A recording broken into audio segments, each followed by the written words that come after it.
Soulmates, welcome to Fox Soul's Black Report. Plenty to discuss on this Thursday. We're following the demand for an explanation by Al Sharpton in relation to Don Lemon's firing and the Vermont school that is removing problematic terms. Again, welcome to Fox Soul's Black Report. I'm Courtney Hicks. And I'm Nicordelai Corte, plus the call to action from John Legend for all black men. And what's next for Red Table Talk after Meta has canceled the popular talk show? They're the stories that impact our people. We're going to bring you our news, our views, and our voice. So let's get into our big conversation for today. It takes us to Minneapolis, where the NAACP has filed a lawsuit against the Minneapolis Police Department for using covert social media accounts to surveil members of the organization. Now, the lawsuit alleges officers posed as black community members to harass and criticize NAACP members, violating their rights and engaging in racially discriminatory policing. The lawsuit comes almost a year after a report investigating the MPD for potential misconduct was released. Cynthia Wilson, that's the president of the Minneapolis chapter, stated that the department's actions violated their trust and they need to be held accountable. What an alarming intrusion on freedom. It feels like here we go again. Where have we seen this movie before? You know, think about when law enforcement infiltrated the Black Panthers. You know, and there was a very well written about program, COINTELPRO, where they systematically intruded, you know, on Black Panther chapters, you know, across the country. And, you know, to see that police departments are still utilizing these sorts of tactics in places like Minneapolis. I mean, this is ground zero, like the Mecca, where the George Floyd racial justice reckoning took place. And, you know, how many years later, you know, to discover that while they're trying to make friends with these protesters, they're actually infiltrating the community. And how can they think that's going to engender the kind of trust that is so critical in communities across the country? Well, it definitely sours, if you will, any trust that the police departments, you know, just across the country are trying to maybe put in place or restore. So, you know, and yet another case of police behaving badly. And we have a few stories to talk about, you know, coming up in this particular segment of our show today about police behaving badly. And it just does nothing to try to restore or try to help folks, you know, with the distrust that we already have with police. That's right. Yeah. Well, Cook County State Attorney Kim Foxx has announced that she won't seek re-election in 2024. Fox's progressive reforms during her 2 terms have drawn both criticism and praise. She's had a tense relationship with Mayor Lori Lightfoot, who criticized Foxx for her handling of Jussie Smollett's case. Foxx has praised Mayor-elect Brandon Johnson's ability to elevate the voices of the people. You know, whether you agree with Foxx's politics or not, she has really been, you know, at the forefront. You may not agree with how she's gone about it or her stance, but she's been at the forefront of a lot of the issues that we're just now sort of kind of getting to, you know, as far as when she was put into office. We're talking about bail and detention reform, of course, the Smollett case, but she's been talking about gun violence and police misconduct and the legalization of marijuana from the very beginning of her seat, of her term, if you will. So she's been at the forefront, even though she's caught a lot of criticism. You know, you gotta give her that check mark for addressing long-standing issues even before they were in style to do so. Well, she made very clear that she was leaving office with her head held high and her heart full, but she also did mince words for the mayor-elect, you know, saying that as a black man, essentially watch your back, you know, because folks out here, you know, aren't aligned with the interests of the voices of the people who sent him there. And so I thought it was a very candid moment for an outgoing district attorney. Well, you know, historically speaking, Chicago, it doesn't get any thicker or more interesting than Chicago politics. So definitely we'll keep our eye on what she has next in store for herself. Let's talk about former Oklahoma Councilman Dan Triplett. This is just a sick story. He has been found guilty of first-degree murder and desecration of a human corpse of his black employee, a man by the name of Brent Mack, whose body was discovered buried under a septic tank. This happened back in October of 2021. Mack's daughter testified during the trial that her father said, quote, "If I ever go missing, Dan did it." His exact words. Now, officials found Mac shot in the back with fractured ribs and a perforated lung. Triplett initially claimed he fired Mac and dropped him off at an Oklahoma laundromat, but was caught on surveillance footage driving past that laundromat without stopping. Mac's family expressed relief at the verdict and said they would keep his memory alive. You know, when I first read this, I said, what in the get out is happening right here? I mean, I feel like there are some unspokens related to this story that will, hopefully come out soon. Yeah. But, what a horrific murder, a horrific murder. And, to shoot somebody in the back and then to bury their body underneath a septic tank, typically it doesn't smell pleasant. Right. Near any septic tank, and so anybody that would smell that odor wouldn't necessarily think that a dead body was buried underneath, and so that just gives you a sense of sort of how calculated this was, and how tragic it is, that his family has to learn that he lost his life in this way. And imagine what Mr. Mack was going through if he could tell his daughter, if something happens to me, this man did it. And he was unfortunately spot on. But there seems to be a story whereas he was fired. This man fired Mr. Mack because of a confrontation with a customer. He was fired, given $1,000 severance pay, and quote unquote driven to this laundromat, which we now know is not true based upon police surveillance or video surveillance. So you're right, a lot more I'm sure is to come. Hopefully, this is an open and shut case to whereas now that he's been convicted, it's over. You want to kind of dig deep and understand people's motivations, especially when it appears to be, racially infused, if you will. You've got a white man, black victim here. I think it's cause for more conversation. Yeah, and the fact that he said, if something happens to me, Dan did it. Dan did it. Well, why was Dan going to do anything? That's right. Yeah, well, more to know. Antioch, California is in turmoil after the release of violent, racist, homophobic, and sexist text messages sent by its police officers. The texts were discovered during an investigation by the FBI and local district attorney's office into alleged misconduct by the police in Antioch and the neighboring city of Pittsburgh. The released text contained racial slurs, references to police brutality, and sexual harassment. This scandal has led to protests, calls for police reform, and a federal lawsuit against the city, police department, and individual officers.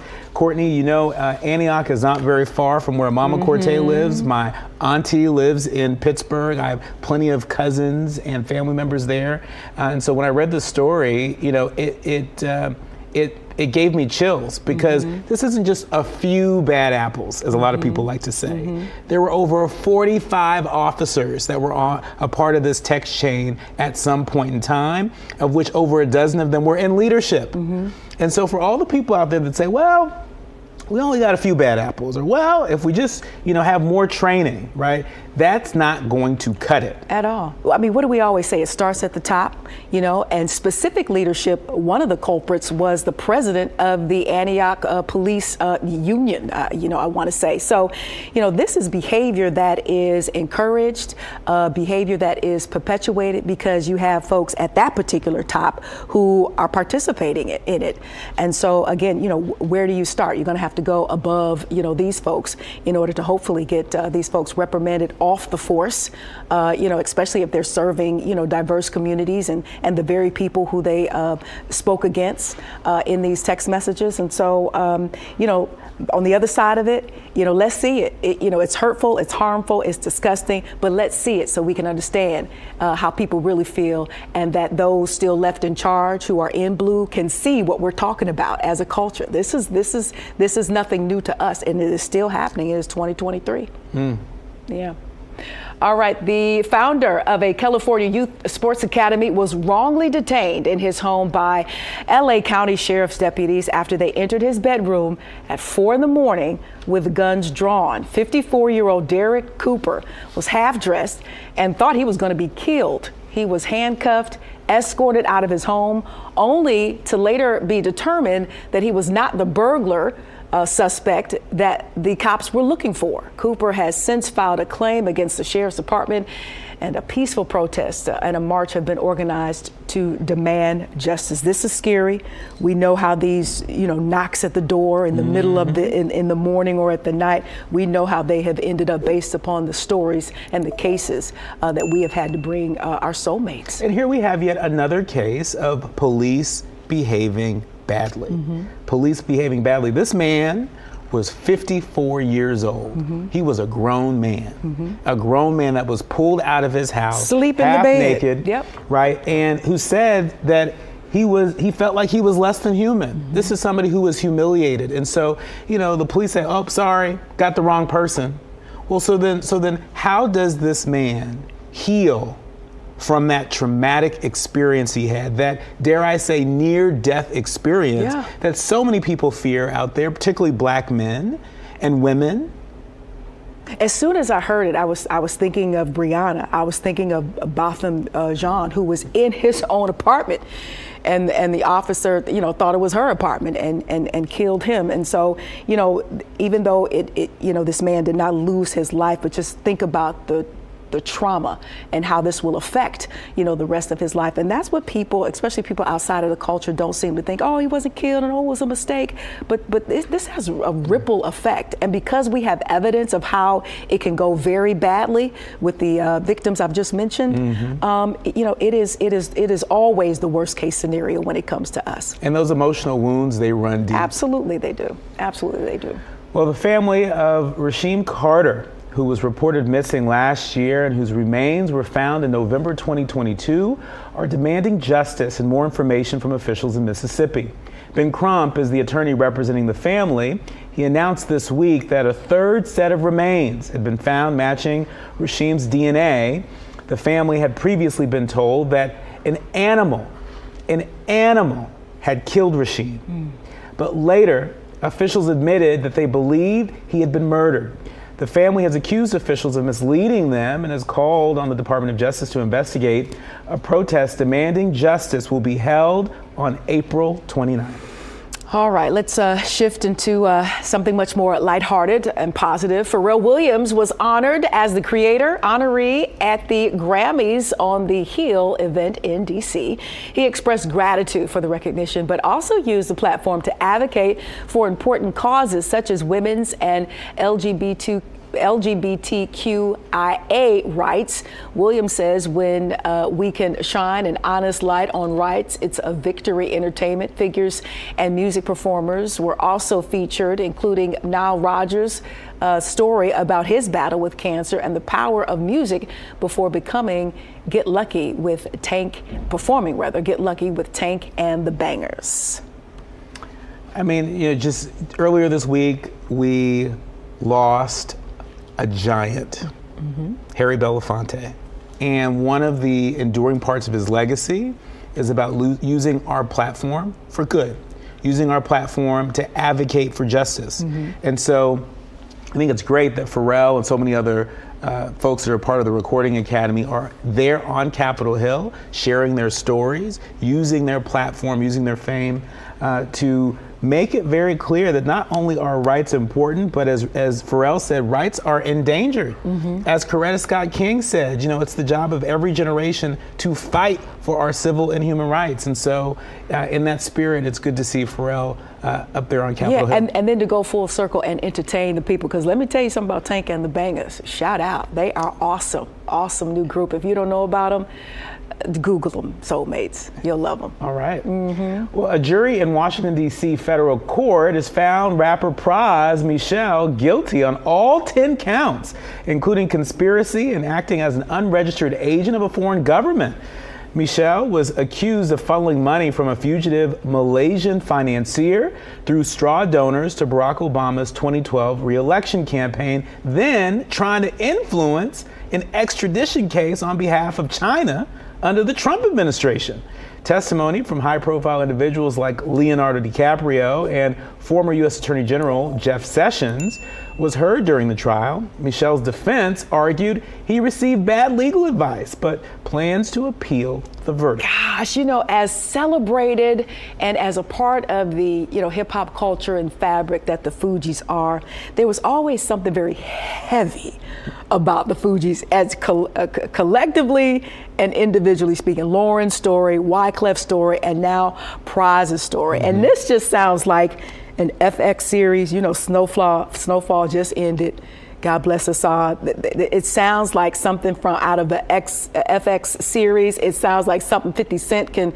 I know he doesn't want to take it to Stars. To Stars, but he can take it and do something with. This blew my mind. I mean, we knew he was thick in it, and then comes the informant piece that he revealed during his testimony, and now the guilty verdict. This is something made for Hollywood. It is a wild story. Wow. 10 counts. I mean, we've been tracking this case, and certainly didn't see that coming. Yeah. Right? So to be found guilty on 10 counts, it's a lot. But you had folks like Leonardo DiCaprio who testified that he had met the financier, who also financed the movie The Wolf of Wall Street, and thought he was a decent guy. Didn't think there was any issue. And so with Praz saying, hey, I got bad advice, I didn't know that what I was doing was illegal.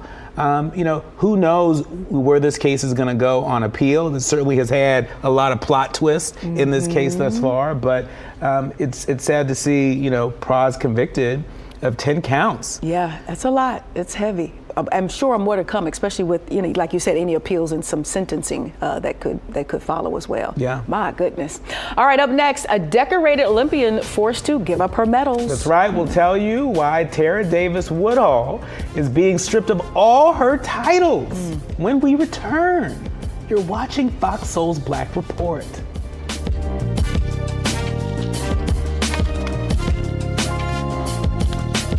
Welcome to Fox Soul's Black Report. Well, U.S. long jumper Tara Davis Woodhull lost her national indoor title after testing positive for THC, a chemical found in cannabis, marijuana, and hashish. That's old school, hashish. All right, the U.S. Anti-Doping Agency suspended Davis Woodhull for 1 month as her cannabis use was out of competition and unrelated to sports performance. Cannabis is prohibited by World Anti-Doping Agencies, the agency, but its policy is reviewed annually. Yeah, the Sha'Carri Richardson case in the 2021 U.S. Olympic trials reignited the debate over cannabis in sports. NBA updated its marijuana policy and will no longer test for marijuana. USTF might follow suit. Yeah, this is a bad sister here. She can jump from here to China for sure. Listen, if it was off record, while she wasn't competing, I guess there's some policy in place where that applies as well, obviously. But I feel like, everybody else is moving towards leave folks alone when they're off the clock and do what they do. Maybe, hopefully, with those monthly reviews, the doping agency or anti-doping agency will kind of take a look at their policies and maybe loosen up a bit. I don't know if it's out of your system by the time you're ready to compete, because they compete at specific times of the year, specific events, and then they kind of go down under and train. It was during her personal time. Yeah, and what if she had a medical marijuana card? I mean, I don't know. I just feel like, they're petty. It feels a little petty, but it also feels like we are at a point in this conversation around the legalization of marijuana where we have states here in this country that are ahead of other states.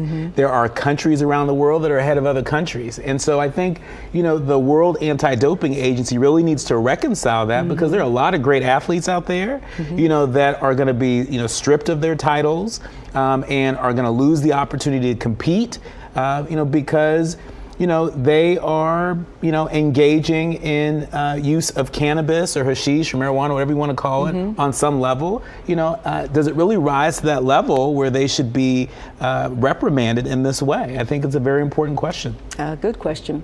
All right, speaking of question, CNN anchor Don Lemon's ousting is being condemned by Al Sharpton and the National Action Network, who are demanding an explanation. Sharpton and Mark Morrell, president and CEO CEO of the National Urban League and our good friend here at Fox Soul's Black Report, they released a joint statement on Wednesday, expressing their shock and appreciation for Lemon's contribution to journalism, particularly in giving a voice to civil rights issues. CNN CEO Chris Licht was accused by Lemon of firing him without warning, which CNN denied.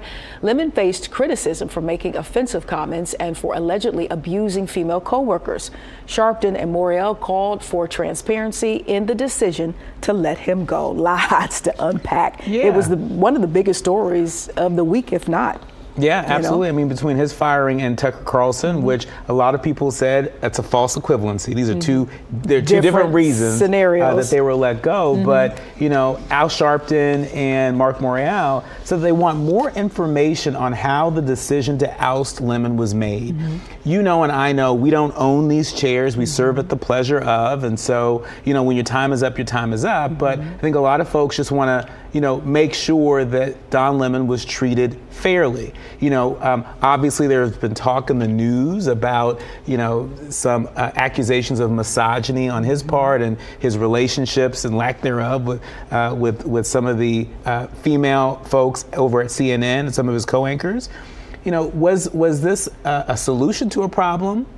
Or were these sort of problems looking for a solution? I don't know. You can't take away, what the man, has done, for CNN and his contributions to that particular network. So even behind closed doors, if you don't like him, you don't agree with him, you want to get rid of him, play nice, and for the optics, give him his moment, on the, I don't know if Don, I think Don could be trusted. He could have been trusted to say goodbye and to have a moment, in regards to, moving on. So I think it was very unfortunate in that respect. But to your point, I don't think CNN is interested in playing nice or interested in being transparent. Don tweeted and said what he said. CNN, those folks have clapped back and said what they said, and I think that's going to be it. I don't really think they care to make too much more light of it.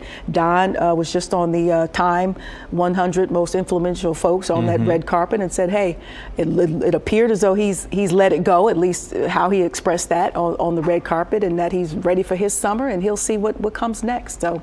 Or he's at least deferred it to his lawyer. I mean, it's also important to note there are not a lot of black anchors, there's not a lot of LGBTQ anchors, and therefore not a lot of black LGBTQ anchors that occupy chairs like that, not just on CNN, but on lots of networks. And so it's an enormous loss, and I'm sure a lot of us are going to be paying extra close attention to this story. Sure. Yeah.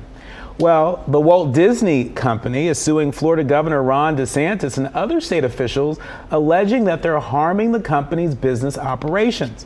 The lawsuit follows a series of actions by DeSantis that increased the state's control over Disney, including appointing a board to govern a district that the company has owned and self-governed for decades.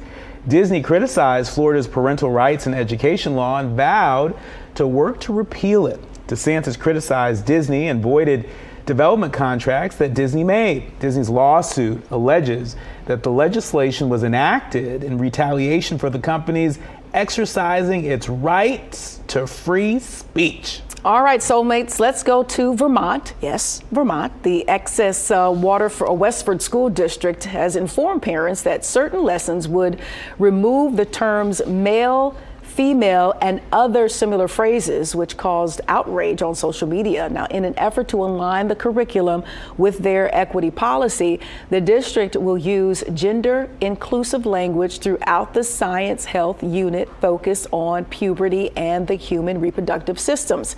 The terms boy, male, and assigned male at birth would now be referred to as person who produces sperm, and those formerly called girl. Female and assigned at birth would be person who produces eggs. Moving forward, the changes were criticized as absurd and teaching biology without including biology, and I'm just as confused now as I was when I tried to start reading through that thing. Like, listen, as a member of the community, is it that serious? Can I just call you a man and be okay, or are you offended? I mean, help all of us out. Well, I am a man. I know. I know you are. You know, and there are people out there that may be gender nonconforming. Look, you know, our understanding of our gender identity and sexual orientation is expanding, especially as younger people look at Gen Z and how they identify. But this struck me as a little too much too soon. And it struck me as something that was imposed on the parents and not something that was socialized with the parents. You gotta take people on the journey when you look to make these sorts of changes. And I think part of the reason why there's been such a reaction, not just in Vermont, but a reaction on social media, is because people weren't taken on the journey with this, right? You know, I'm a part of the LGBTQ community, and this seems a little strange to me, right? And so you end up hurting more people as opposed to helping more people simply by the way you're rolling it out, let alone what you're rolling out. So instead of saying a girl or a person who produces, you know, eggs, and instead of saying guy or man, or a person who produces sperm. Yeah, I mean, I think they're doing too much. Yeah, I think the goal is to be neutral, is to neutralize how we gender folks, and I just think that this feels like too much too soon. The way this was socialized was not the way. It was not the way, and so hopefully the folks in Vermont go back to the drawing board and engage the parents. I mean, this is a major shift in language, right? And that's not something that should be taken lightly. It's not something. Do you agree with the language? I mean, it strikes me as being a little strange, right? I just don't think people communicate that way. I understand the effort, you know, that's been going on across the board as far as pronouns and better understanding and inclusion and stuff. But it's the verbiage that's throwing me a little bit. The language. Now, Courtney, if this school community together decided this is what we're going to do, okay, well then, okay, fine. That's what the people in Vermont, in the community, want to do. You know, God bless them, right? But if that hasn't happened, then I think that's where the issue lies. And so, you know, community engagement is really important, and hopefully they lean into that in Vermont. More than 2,000 pounds of beef patties sold nationwide have been recalled. It comes after people say they found rubber-like material inside of them. Weinstein Whole Meats says it's doing an internal review on its products. The Food Safety and Inspection Service says consumers should throw out or return the meat right away. I'm gonna just stop eating everything. The only thing you gotta eat something. Well, you know, listen, you can't even drink the water anymore. I don't know what like air. Just my mother used to call air pudding. Just eat the air. Air pudding. Know, and stay healthy. But really, this stuff is so scary. I'm not a meat eater myself, but you know, my family and friends are, and I wouldn't want, you know, any harm done to them by way of eating some of these products. And it's just so hard to trust the people that we trust to make sure our food is up to par and clean and healthy and real. Yeah. You know, it's just you know, with food being so expensive, you know, I want to be paying for real food. With food being so expensive, I want to make sure that when I get it home and rinse it off and cook it up and serve it, that we're not going to, you know, get sick or die from it. Yeah, you know? But just to sort of, you know, right size this, you know, people consume a lot of meat in this country on a daily basis, right? And hat tip to the FDA, hat tip to all the people that work in consumer protection to make sure that all the products that we consume, you know, that they are safe for us to consume, they're safe for us to drink, safe for us to eat. And so thank goodness that the folks caught this when they did, you know, so that, you know, more people didn't end up harmed. And so that's an example of government working well for the people. And I agree with you, but there's just a lot, you know, that has been recalled, a lot of dangers, you know, people have suffered, you know, because of, you know, this contamination. And so, you know, I understand the policing part of it, but, you know, sometimes it's what gets past them that affects, you know, the consumer. And I just want them to maybe, I don't know if they got to widen the gate or what they need to do, but these recalls seem to be pretty frequent. All right, coming up, there's a new push to recognize the history of our country. That's right. We'll tell you all about the lawmakers who are looking to start Confederate History Month. That's right, y'all. I said that. No, you didn't. We'll be right back. You're watching Fox Soul's Black Report. Wow.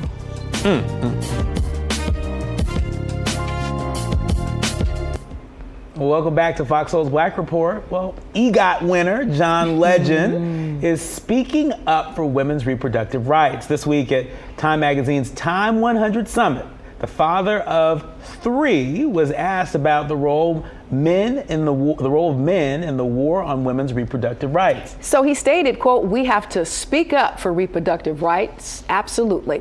Now, the crooner also warned that it's not a pro-life agenda, it's a pro-control over women's reproductive choices agenda. That's right. Legend and his wife, model Chrissy Teigen, faced the devastating decision to have an abortion at 20 weeks once they learned their son Jack would not survive. Yeah, so here we are, getting some emotion and feeling and facts from people who've been through it, who've been in situations where, abortion was, a medical necessity. Yeah, a medical necessity, probably for Chrissy's health as well.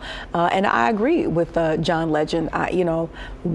Regardless of where you stand on, abortion and all the medications surrounding it, for me, this is about someone else controlling my body, and I should always have control over that and say so. And that's my problem. Yeah, and I appreciate his call to action to all the brothers out there, all the men out there, to step up, to speak up, to say something. I mean, this is an issue that will affect every woman that we know. That's right.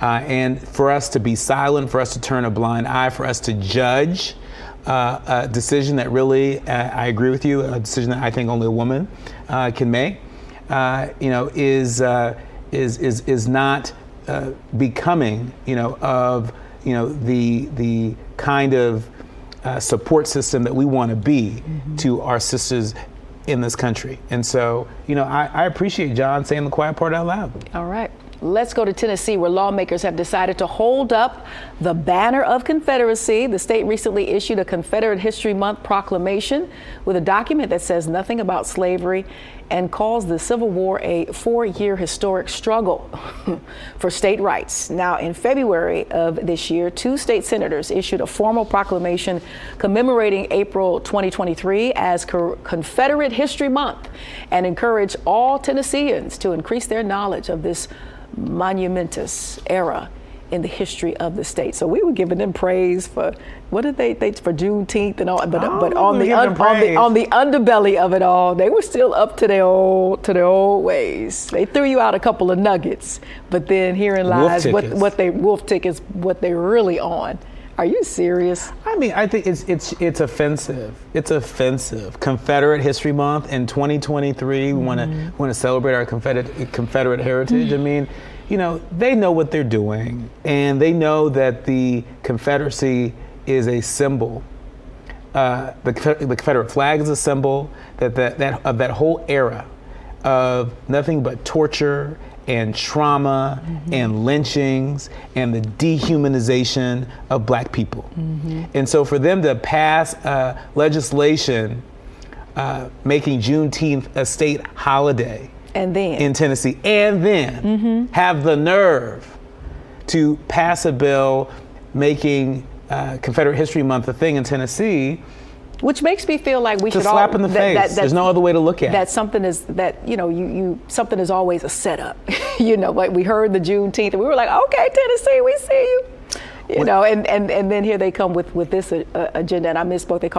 They're calling it. We need to celebrate this monumentous month. Momentous month. We don't. Well, that's what they said we need to do. That's what they said, but that's what I'm saying. Reel this thing back, and we love, of course, the Juneteenth information and celebration. But then when you partner it and couple it and come back with this, it's like this is set up. It's a setup. Well, guess who's giving the commencement speech at Spelman College, and who else is getting an honorary degree? Well, Pulitzer Prize winning and creator of the 1619 Project, Nicole Hannah Jones, will do the honors. Hannah Jones currently serves as the Knight Chair of Race and Journalism at Howard University, where she founded the Center for Journalism and Democracy. Hannah Jones is also the co-founder of the Ida B. Wells Society for Investigative Reporting, which seeks to increase the number of investigative reporters and editors of color. This year's graduating class of 468 students will include 4 valedictorians, a salutatorian, and many high-achieving graduates from across the country. Oh, by the way, did we mention that Emmy Award-winning actress Tracy Ellis Ross will receive an honorary degree? Hello. Very cool. All right, so the oldest living U.S. Olympic medalist, man by the name of Herbert Herb Douglas Jr., has died. He was 101 years old. What a life, right? Douglas was the first black basketball player at Pittsburgh Elder Dice High School. He was also among Pittsburgh's first black football players. He won a bronze medal in the long jump at the 1948 London Games. Little known history fact, at least I didn't know it, and that's why, you know, I love this show for us, because we learn so much. But some great rich history there. 101. 101. He's seen so much. Yeah, that's part of my prayer. I really do want to live up into those years, because I just want to see how the world will be by then. Could you imagine living another, I'm already 52, so could you imagine living another 50 years and what might be taking place? I often, you know, wonder, you know, you just mentioned Harry Belafonte in his later part of the 90s. My husband's grandmother is 105 in her right mind and everything. Could you imagine that span? I'd love to be able to witness it myself. That's a part of my prayer. That's great. That's great. That's great. I mean, see what y'all doing 50 years from now. You gonna be clowning. You gonna be right here clowning. Right here on FOXSOUL Black Report, clowning. Still ahead. Keep her name out your mouth. Who are you talking about? That's probably what got her show canceled. We'll tell you what Jada Pinkett Smith has planned next for the show. You're watching FOXSOUL's Black Report. But they kept their business out there, though. That's what was going on with that. Tabitha said, keep by you. Welcome back to FOXSOUL's Black Report. Well, it's a wrap for the very popular Red Table Talk. You don't say. The often viral online talk show hosted by Jada Pinkett Smith was canceled by Meta, better known as Facebook, this week. Now, according to Deadline, the cancellation comes amid the recent round of Meta layoffs. The show, which was the last of the Facebook Watch originals, had some memorable moments, of course, including the episode where Jada had a sit down with her husband, Will, about her romantic entanglement with singer August Alsina. Now, according to reports, the show is being shopped around to other platforms. In the infancy of Red Table Talk, before it became Red Table Talk with production, and it was really, I felt it was really good. I felt it was really authentic, and I really appreciated the conversation. And then it got big time and even more controversial. And it was interesting just to see, you know, what people had to say, that whole out of the horse's mouth kind of thing. But it turned so messy so quick. Yeah, I mean, and there were some moments on the show that were a gem. I'm thinking about like when Snoop Dogg came to Red Table Talk, you know, to sort of clear things up, you know, after the whole issue with Auntie Gail, right? And just so many sort of pop culture moments took place on Red Table Talk. And so, you know, there were conversations that were had that I thought were helpful, and there were conversations that were had where, you know, it left you scratching your head and shaking your head. What? Well, sometimes all at once. Well, CNN needs some content, don't they? They just fired, oh boy, they could, you know, there's plenty of, look, a lot of these networks are starving for content, especially black content, whether they want to admit it or not, because we are the biggest consumers of it all. So I think they'll find a home soon. Yeah, I do. I would be surprised if they didn't. Yeah. Yeah. Well, Janet Jackson fans are sharing positive reviews and videos of her first night in Atlanta for her Together Again tour, but fans for night 2 will have to wait. Night 2 of the show has been pushed back to Friday night since the Hawks need State Farm Arena for Game 6 against the Celtics tonight. I guess those who did the scheduling didn't expect the Atlanta Hawks to make it this far. Doubting them cute little light-skinned guys.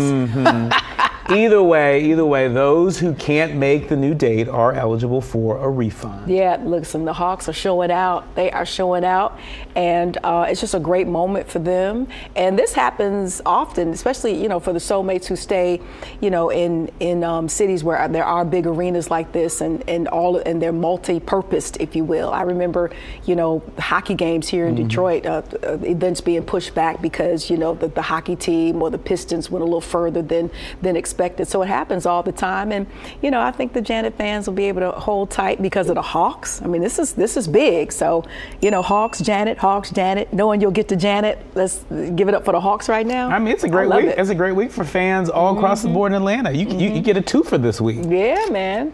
All right, anchor Don Lemon has been pulled from CNN. The decision comes about 2 months after he apologized for on-air comments about Republican presidential candidate Nikki Haley.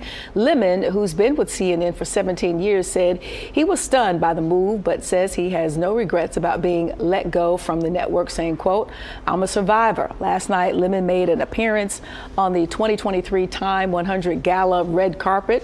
Someone asked what's next for him. He said he doesn't know, but he will have the summer of a 12-year-old. And I knew what he meant by that, like carefree.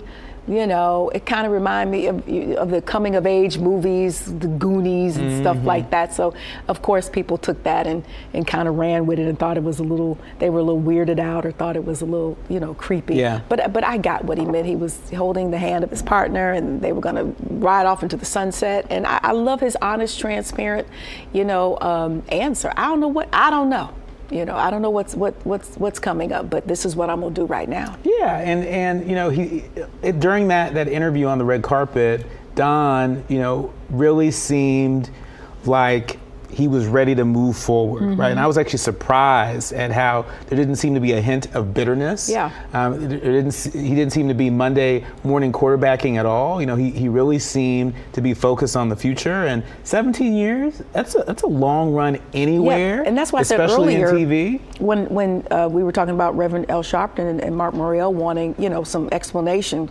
I said earlier, I don't think CNN is interested in explaining it anymore. And after this red carpet appearance, I think, at least optically speaking, it looks like he's kind of letting go or has let go. So I think, they're just gonna, keep it moving. And I like that he's not hiding out. I mean, he says that he was shocked, that he was fired. But again, you didn't get a hint of that on the red carpet. He really seemed like, okay, it happened. He said on the red carpet, I don't live life with regrets, right? Are there some things he would have done different? Maybe, but But that's the first lesson we learned via social media was I'm not bothered. Don't be bothered. That was one of the biggest first messages you learned from scrolling up people's timelines. So he didn't let him. If he is bothered, you did not know it on that red carpet. Don looked unbothered on that red carpet. He did. If unbothered looked like somebody, it looked like Don Lemon on that red carpet. Yeah, man. Moving along, comedian Roy Wood Jr. is slated to host this year's White House Correspondents' Dinner, and he's already saying who's off limits when it comes to being roasted. Roy Wood Jr. is from New York and got his start filling in for Ricky Smiley on Hot 105.7. He now has credits on Comedy Central, Saturday Night Live, and Netflix. But this will be his biggest career milestone yet. When asked who's off limits at the dinner, he said nothing's off limits except Senate Minority Leader Mitch McConnell, who returned last week to the Senate for the first time since suffering a concussion in March. I'm familiar with, of all people, I know, right, with Roy. However, I think he's a little under the radar in the sense that when I think of comedians, he doesn't necessarily come to mind. But sometimes there are comedians and musicians who are a comedian's comedian and work from the inside out, very highly respected and very highly regarded by, the community, whether it be the comedic community or the musicians, the musical community. And I think he's one of those guys, a lot of writing. He's good friends with a lot of more what I guess we would consider well-known comedians. But you always see him sort of kind of like right there. And sometimes you may not know his name, but you definitely know his face. But, now that he's been assigned to events like this, this is like how you get as a household name, you know, and so we'll see how this works out. That's a huge gig. Yeah, I mean, White House Correspondents' Weekend, it's a big deal, you know. I won't be at the dinner, but I'll be there this weekend, and so I'll be sure to get people's quick take on how we did. Yeah, you must. Did they let you take your phone in? Can you do? Okay, well, get it all. We want to see. Okay. From your perspective. All right. Okay. Very sad news to report. Soulmates legendary talk show host Jerry Springer has died. Family says he died peacefully at his home in Chicago. He had been diagnosed with pancreatic cancer just a few months ago, and we're told he took a turn for the worse this week. Springer served as the mayor of Cincinnati before moving to TV. He hosted the Jerry Springer Show for 27 years, then hosted Judge Jerry for 3 seasons. He was most recently on the last season of The Masked Singer, competing as the Beatle. Jerry Springer, he was only 79. In the scheme of things, that's relatively young, and we know that pancreatic cancer is one of the toughest cancers to beat, unfortunately, but sorely missed. I mean, he really, whether you like that show or not, I was grown paying bills, but I made it, what do you think, what you used to use to record the shows back in the day? Oh, the VHS? Betamax, DVR. What? DVR? No, it wasn't DVR. VCR. See, I got my producer ear in my ear. That's how far back. My millennial VCR. He said DVR. She said VCR. That's how far back. You would make sure you pop that thing in and program the thing, because you had to watch some Jerry Springer. Yeah. Oh man. How often would you change the tape? Because some people use the same tape for like years. It depends on if I wanted the show, I would use a different tape, or if not, I would just tape over what I saw. But that's how you got down back in the day. There wasn't no DVR, no, it was a VCR. Yeah. Google it. I mean, you know, Jerry Springer, that was a pop culture phenomenon. You know, it was not a thing before Jerry Springer where people would go on talk shows and would start to fight. They would fight each other on the talk show, right? And you know, very different flavor than what Oprah was given, or what Ricky Lake was giving, right? I mean, Ricky Lake was a little Springer-ish. Yeah, but Jerry Springer was to the extreme of Ricky Lake. And so was the lady, I was going to say, Sally Jesse Raphael. Oh, Sally Jesse with the red glasses? Yeah, Jenny was out there too now. I would say Oprah and Donahue, you know. But the rest of them, they were out there. Wow, wow, West. Yeah, I know. Up next, y'all already know, it's our favorite segment, Black Excellence. We'll tell you what Brazil is doing to honor one of their biggest sports stars ever. You see him here. You're watching Fox Soul's Black Report. We'll be right back.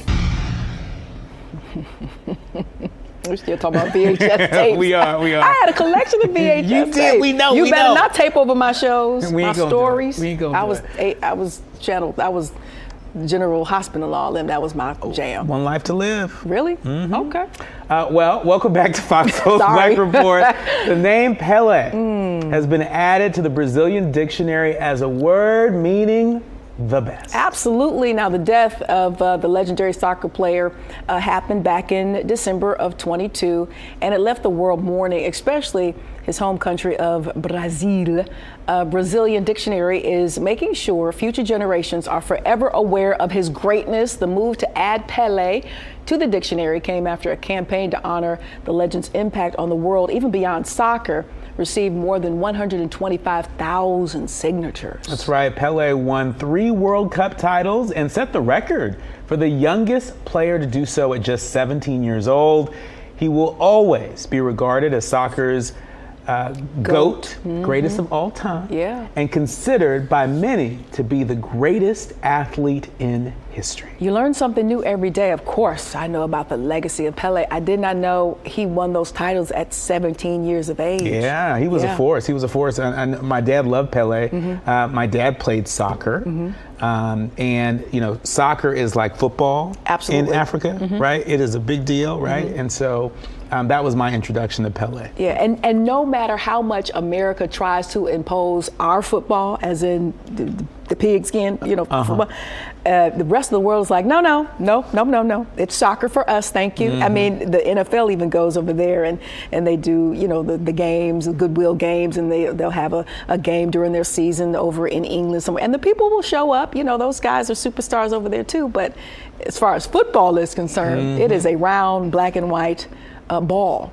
And so, I don't think that'll ever happen. And the fact that Pelé was as great as he was, but the fact that he was an athlete, a superstar athlete at the time that he was, right? Remember, a lot of sports were still fighting for integration, right? Yeah. And, a lot of sports, a lot of athletes weren't all that respected, and quite frankly, a lot of sports folks weren't checking for black athletes. Yeah. And so, to have risen to not just fame across Brazil, but a level of stardom worldwide. Yeah, and the racism that these modern day soccer players are facing now, 2023. Can you imagine what he was dealing with back in his day? Yeah. That's right. Yeah. I'm headed to D.C., so I'll be out tomorrow. Not only are you headed to D.C., you're being inducted into the Black Women in Radio Hall of Fame, I know. Library of Congress. We're so proud of you. I just posted something not too long ago on social media. It says, your life is the sum of all your choices. And sometimes I have doubted my choice because this broadcast industry can be tough. You layer on being a woman, you layer on being a black woman, and all the fads and everything that, I've had to sort of kind of, either circumvent or move through, or it was always, you always just had to be better and the best. But, everything that goes through a little fire comes out on the other side as gold, and diamonds have to be pressured. And so it's a good look to, have something happen on the other side of the career. I'm excited about it. So I'll be back on Monday, and I'll let y'all know all about it. Take photos. Yeah, I will. Yes. All right, for the full rundown on today's stories and more, you can access Fox Soul's video on demand on any of our partners. You can even access past shows and other Black-centered content. Don't forget to download the Fox Soul app. We tell you about this every day, and it's free. How much? It's free. Free. Like, give us free. That's it. Thanks for joining us today. Appreciate you. I'm Courtney Hicks. And I'm Nicordelai Corte. On behalf of all of us here at Fox Soul's Black Report, stay lifted. And stay safe. We'll see you soon.